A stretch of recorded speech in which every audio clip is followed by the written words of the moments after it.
La photo des 22 joueurs de Başakşehir et du Paris Saint-Germain avec les arbitres autour du rond central du Parc des Princes, tous agenouillés et le poing levé, va rentrer dans l'histoire. Elle va certainement faire le tour du monde, elle marquera les consciences, c'est un tournant. Bien sûr, depuis que Colin Kaepernick, un joueur de football américain, a mis en 2016 genou à terre pour protester contre les violences policières à l'égard des Noirs, d'autres sportifs, y compris de renom, ont fait un tel geste. Mais c'est la première fois que deux équipes le faisaient ensemble et après, très manifestement, une intense concertation entre elles, un geste de solidarité des deux équipes qui, cette fois-ci, ont voulu manifester ensemble leur opposition au racisme.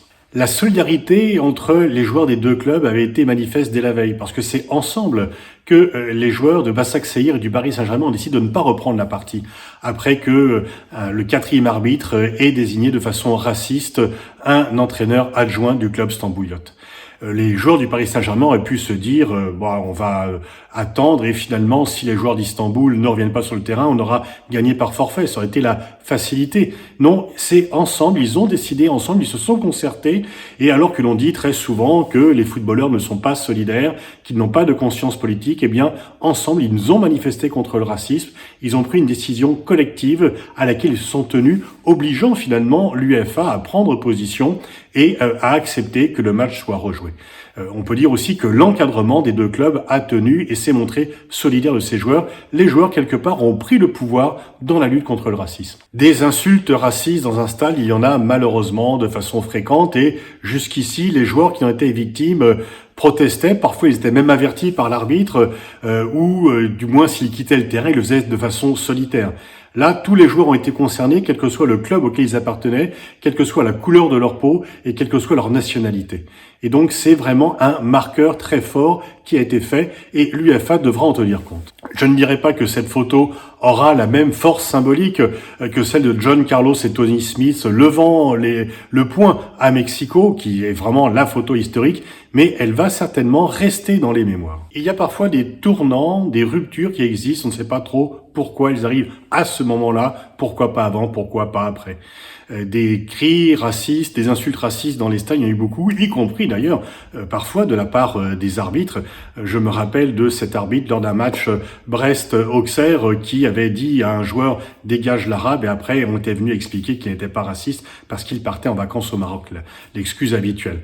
Mais donc, des insultes racistes, il y en a déjà eu, mais là, ça a été insulte de trop, et tout d'un coup, eh bien, parce que c'est effectivement un moment clé, c'est un contexte général, eh bien, tout d'un coup, les joueurs ont dit stop, stop, on sort ensemble. Ce n'est pas uniquement le joueur qui a été insulté qui sort, on sort tous ensemble, on est solidaires.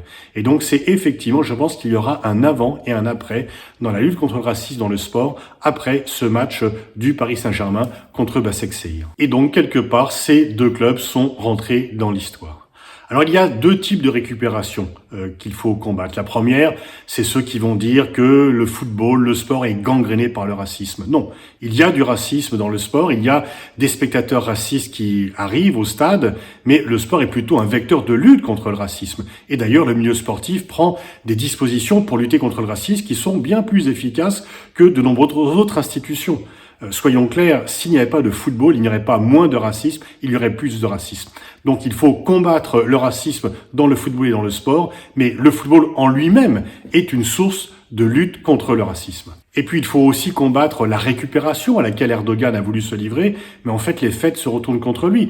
Erdogan communique sur le fait que la France est un pays raciste et que ce match est une preuve supplémentaire du profond racisme qui existe en France. Je ne dis pas qu'il n'y a pas de racisme en France, je le combats et le dénonce très souvent, sauf que là ça a été exactement l'inverse, parce que au moment où il y a des tensions géopolitiques très fortes entre la Turquie et la France, eh bien le club d'Istanbul, qui est le club d'Erdogan, est venu pactiser avec le club de la capitale française, avec le Paris Saint-Germain.